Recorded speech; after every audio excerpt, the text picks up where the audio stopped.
thought in my head that is burning my mind, a thought that continues, it goes undefined, a thought that is something or nothing at all. This thought I'm creating is simply a ball, and it comes and it goes and it bothers me so. It's dark, yet it glows and continues to grow, then vanishes almost to nothing at all, and appears to be something most gentle and small.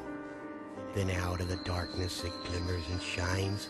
It spins like a spiral climbing its vine, endlessly driving me out of my mind, oh my mind, my mind.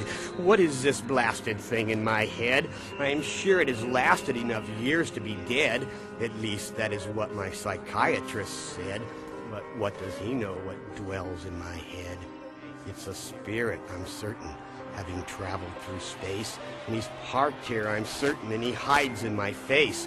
And I pull down my curtain and feel his embrace, and close now my eyelids and ask for God's grace.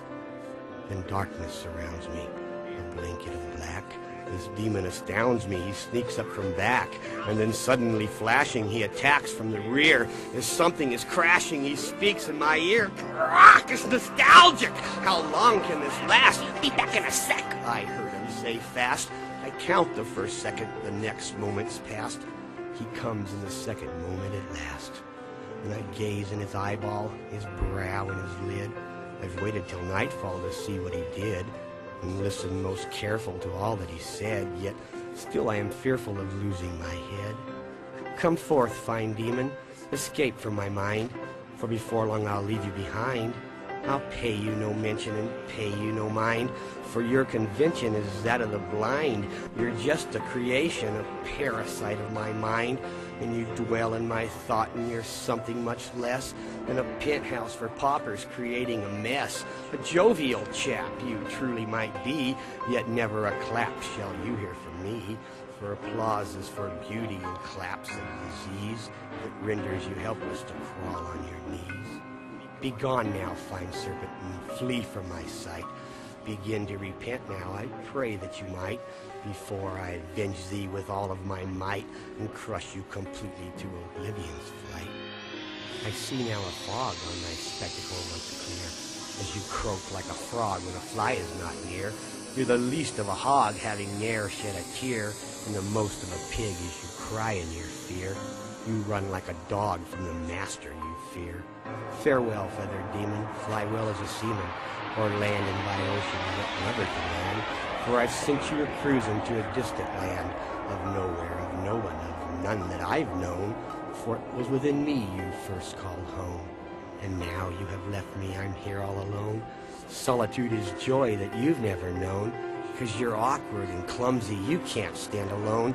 You're less than an idiot who's lost his own home, like the patriot parrot who flew from his cage, in a moment unrational, in a spirit of rage. Now you gawk for your cracker, and you cry for your feed, and you scream and you pester, yet no one takes heed, for you left your first master, 'twas your feeder indeed. So you bleed like a bleeder, you always will bleed. You're not but a beggar, you do no good deed. I venture to say there is no one you need. Now demon or parrot or whatever you are, I know you're a spirit, I know you've flown far. You're your own pilot, and that's all that you are. So vanish completely now, never appear. For I am now certain it's but I who can hear your squawking and gawking and crying with fear. For certain you know your destruction is near. For I am the destroyer, the master you fear. For I am your creator, your end is here. Your enemy is fear. You're dying, you're dying, you're dying, my dear. Patriot pauper of a parrot, stand clear. You're nay but a spirit, you've never been here. Sitting silently, solo and lonely, singing softly, slowly and gently, knowing only the songbird is lonely. Truth is all and nothing is less. Love is more, nonetheless. It's truly a ball, as I recall, to not get an answer and still get a yes. Considering less could be quite a mess unless the answer is yes. And yes, of course, could be much worse, and worthless, of course, when said to mean less than yes.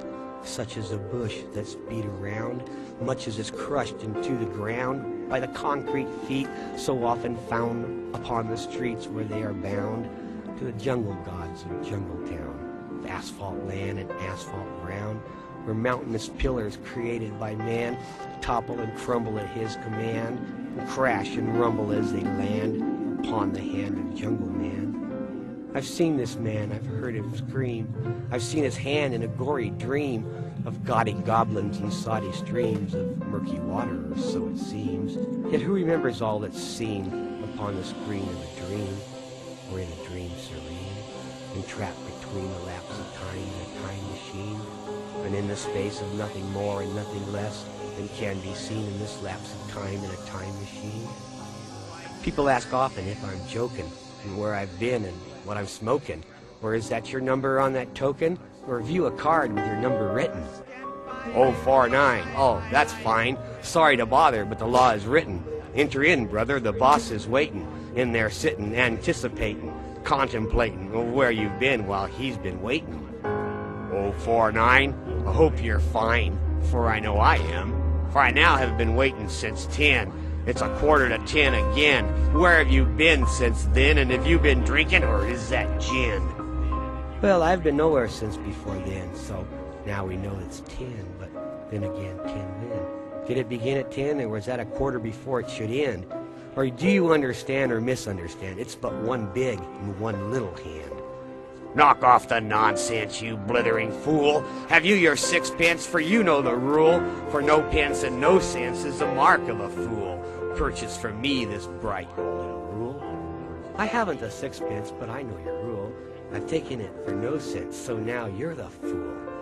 Hark! The bell's ringing. The butler is bringing some dinner for both of us fools. Please be partaking. That which he's making was found in the hobgoblin's pool. It's murky and irky. It tastes like beef jerky. I'm sure it was cooked in the pool. Ah, thank you so kindly, but no thank you kindly.